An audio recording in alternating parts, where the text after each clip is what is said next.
Well, this episode might have changed the way I think about everything. Let's get into it.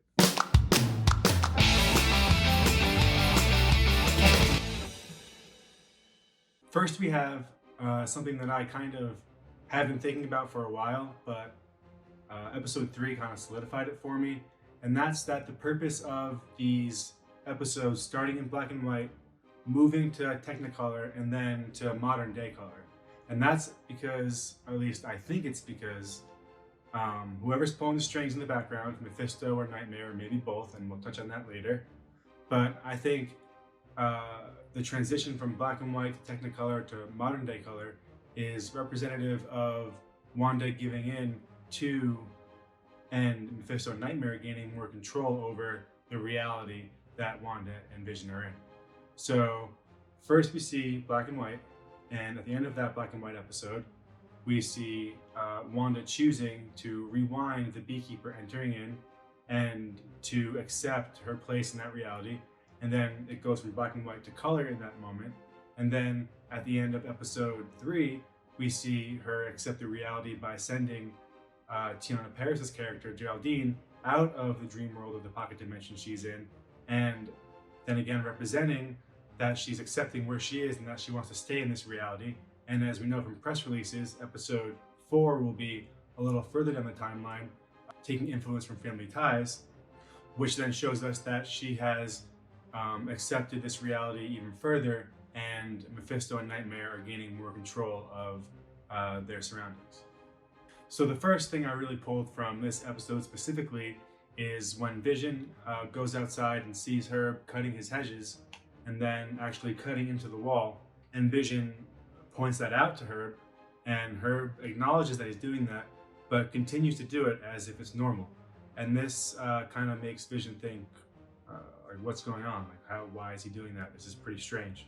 So he goes inside and he asks Wanda, like, have you noticed this or that? And like pointing out these strange things that have been occurring in Westview. And in that moment, we snap back about 10 seconds before he starts really questioning what's going on to Wanda.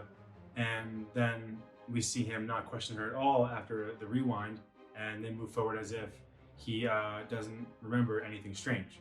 So that tells the audience, or us fans, that one, Vision definitely has his mind somehow in this pocket dimension, because he's aware and making his own choices and coming up with things aside from Wanda's thought process. Also, someone else might be pulling the strings again, maybe Nightmare or Mephisto. And this is because that I think many people might have passed over and just given to the fact that Wanda in the previous episodes has rewinded a few things. So now in this episode, maybe she's just doing the same thing with that cut from Vision questioning things to Vision being totally fine. But as you can tell and as you can see in the episode, it wasn't a visual rewind like we've seen with Wanda in the past episodes. When she rewinds something, we actually see it rewind visually, and we go back to the spot that she wants to rewind to. In this version, it just snaps from one moment to a previous moment. And now I think that kind of hints at the person in the background not wanting Vision to give hint to Wanda that there's some weird stuff going on. So he kind of just, or she, snaps that moment a little bit back to where Vision comes in, and then he alters, not Vision, Mephisto or Nightmare or whoever else it could be, alters Vision's memory so he doesn't even think anything strange. And then we get right back in. And in this instance, in that moment when we had that second interaction of Vision and Wanda in this scene from after the rewind, I apologize if I'm kind of rambling, we see Wanda not really question or react to what just took place. And when she has rewind things herself, we see her react in either facial expression or some kind of dialogue that is knowing to the audience but not to the people around her. And in this moment, we don't get that. So that hints to me again that the person in the background caused this rewind or cutback, not Wanda herself, which shows that Wanda isn't in full control of this reality or dream world or pocket dimension that she's in. All right, so now I want to touch on the commercials in not only episode 3, but episodes 1 and 2 also. Because back in episodes 1 and 2, and in most of the reviews and breakdowns of those episodes from other YouTubers and whoever else, like journalists, bloggers, we all came to the conclusion that they were manifestations of Wanda's past showing up in commercials. Because Strucker and Hydra were obviously a huge part of her past, and they were also a huge part of those commercials. But now in episode 3, we get another commercial that has a lot more depth to it than just being related to her past. And I think that we can take this commercial and what it shows us and look back at those previous 2 commercials and realize what actually is going on. And that is that I believe these commercials are being sent by that person at the end of episode 1 who is working with analog and digital things in the real world, watching Wanda and Vision in their pocket dimension, sending a message into the world through whatever they're working with as a commercial, whether to Wanda or to an agent that they have sent into that world, like maybe Teyonah Parris's character.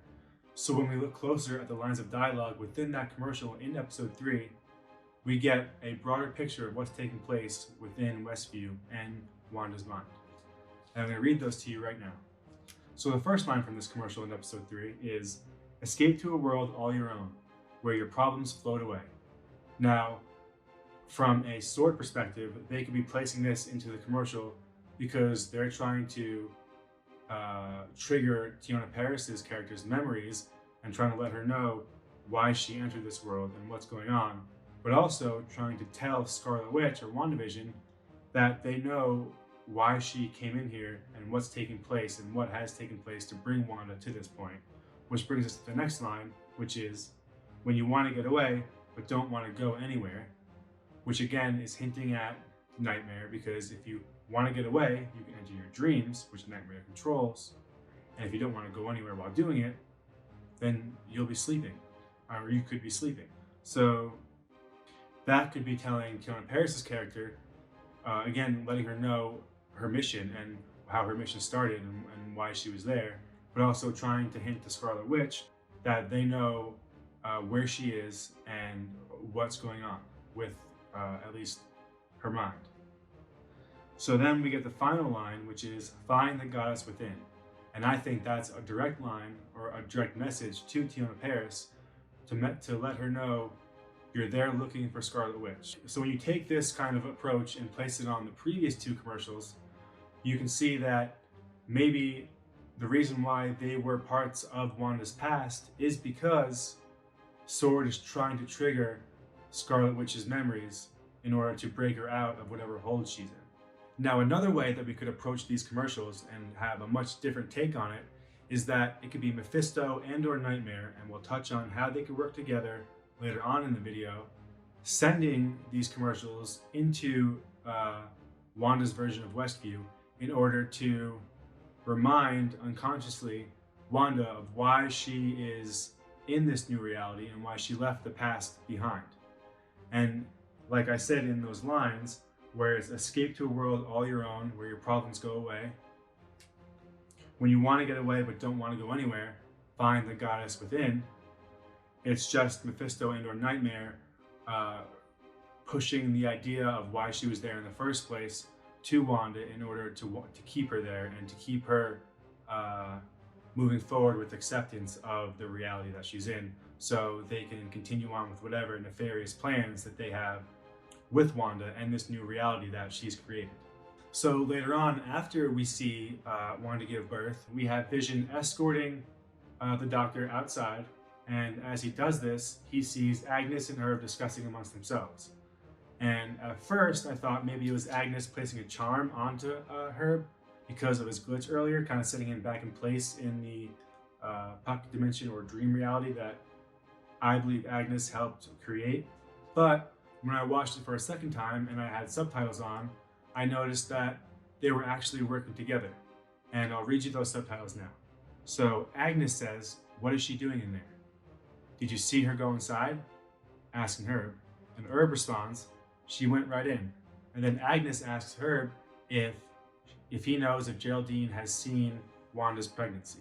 Now, before I go any further, I want to talk about something from the comics called New Salem. And New Salem was kind of a refuge for witches after the Salem witch trials and maintained into modern day, and was a prominent place for Agatha Harkness, who we think is Agnes. Now picture Wanda being in distress, and now with that distress comes lack of control of her powers, and she needs help. So she maybe does some research, goes to Doctor Strange, finds out that there is this New Salem, and I believe New Salem is actually Westview. So with that theory, Agnes, being from New Salem, and Herb, being a warlock from New Salem, are trying to figure out how to get themselves and the town out of this pocket dimension that Wanda's created. Because it wasn't Agnes's intention for it to become actual reality, and we come to find maybe later in the season that not only was Agnes working with Mephisto or Nightmare, but she was also manipulated and is trying to figure a way out of this world and this realm because she wasn't aware that it would actually leak into reality. And that explains why Agnes and some other people are more self-aware than other people of Westview. For example, Dottie and even the Doctor when he says small towns are hard to escape. And that thought continues with the line from Herb in this scene where he almost mentions that the people of Westview are trapped. But Agnes stops him before he can get that full sentence out, but it seems that Vision is well aware of what he was going to say. Which is interesting and kind of touches on the fact that Agnes was duped by Mephisto and Nightmare, because in the scene when Vision was rewound, that was representing, in my opinion, Nightmare and Mephisto not wanting him to be messing with the idea of weird things taking place. And now we have kind of Agnes pretty much telling him or letting him be aware of these strange things. And so, like I said, that tells me that Agnes may have been working with Mephisto or Nightmare at the beginning, but then was manipulated and double-crossed kind of along the way, which is why she is also trapped in this dimension with Wanda.